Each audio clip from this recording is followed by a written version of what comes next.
Rebellion.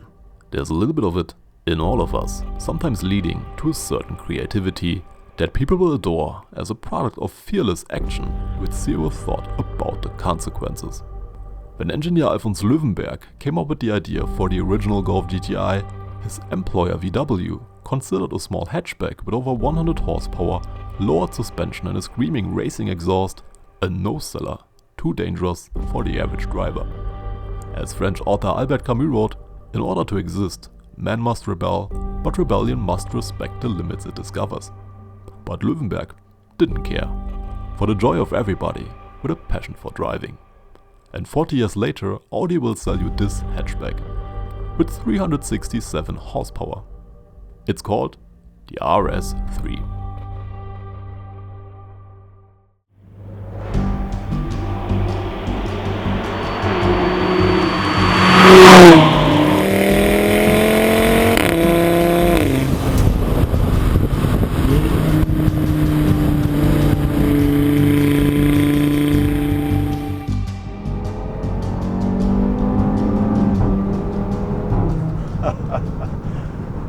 Now, if you follow this channel for a while, you should be able to guess what I'm going to love about the Audi RS3, and that's of course the engine.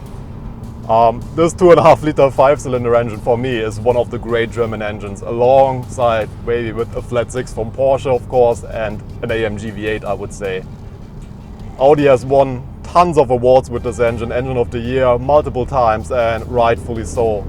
There isn't actually anything bad to say about this engine. It's economical, it has a lot of low-end torque, and I just loved driving it in the Audi TT RS. One of the great engines for me, and the power that you can get from this 5-cylinder and the sound is just so nice. I have the optional performance exhaust on this car, and the backfires and pops on upshifts are very nice indeed.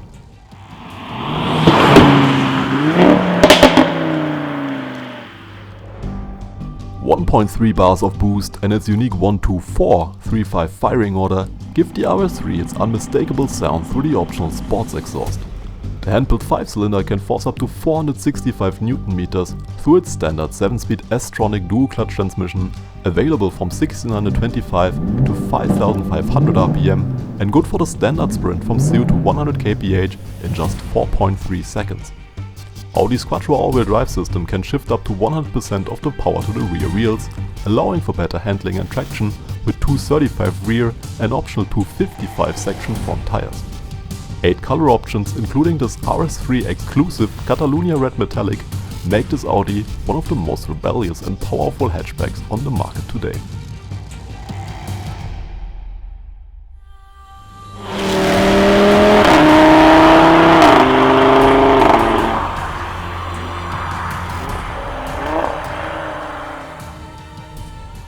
First observation for me is that the steering wheel feels nice in my hands, but these pedals here are actually pretty small and feel rather cheap because they are all plastic here on the back. And I actually have to change my grip here almost, even though I have really long fingers and big hands, to even reach them. People with smaller hands would struggle here, I guess. Not ideal. And now we come to the things that actually do disappoint me quite a bit in the Audi RS3. I have the chassis in the firmest mode now, and there's still quite a bit of body roll in this car. And with these seats here, I don't actually feel that confident to attack corners at high speeds.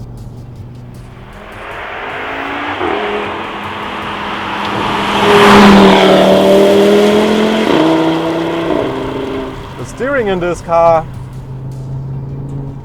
even in this dynamic setting here, is too light for my taste. And it has quite a bit of play off center. Oh, there's the understeer. So this car has one of these Haldex all-wheel drive systems that should be able to put as much as 100% of the power to the rear axle. But if I'm honest with you, I don't feel anything of that here.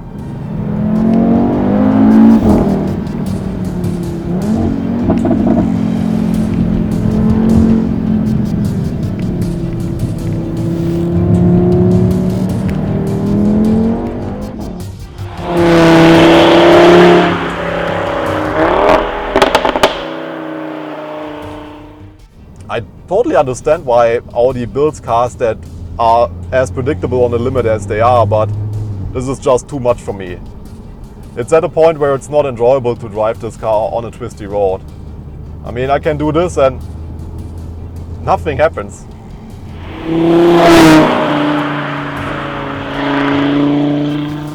Not what I was hoping for. I would go as far as saying that I enjoyed driving the Audi S3 that I tested last year more than this car, despite its great engine.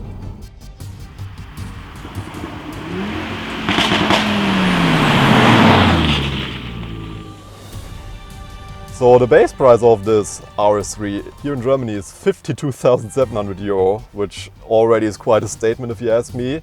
That's at least 12,000 euro, I believe, over the S3. And the options on this car make it 68,610 euro in total.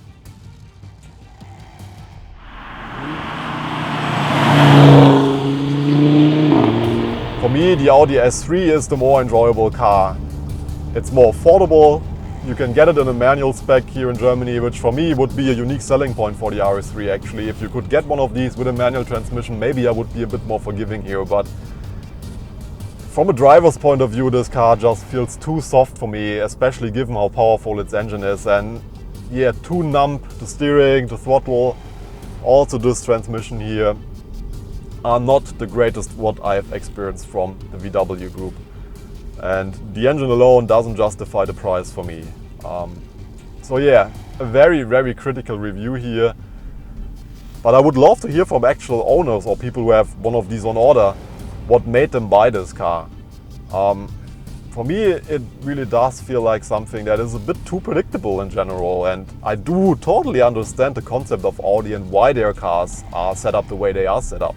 It's not just understeer for me. There are good reasons to set up cars in a predictable way, but in this car, being an RS, it's just too much for me. It's not a very inspiring car to drive, and therefore for me less enjoyable than, yeah, for example, the new Audi TTS that I drove this year, which in the spec that I had back then was even less expensive than this car here, I believe. It was around 60,000 euro. And that car has a better chassis, it's available with a manual transmission, and the smaller four-cylinder engine is not that bad either for me. It's one of the best four-cylinder engines on the market here with 300 horsepower. So yeah, if you actually own one of these, tell me if you have any options on it or made any changes to make it more playful. I would be really enjoying to read your impressions about that. But for me, this is not the first choice as far as sporty Audis go. There are better options from Audi on the market already. But so, I hope you enjoyed this review a little bit, even though it was very critical, and I hope to see you in one of the next videos, guys. So take care, tell me what you think about this car, and I see you in the next video.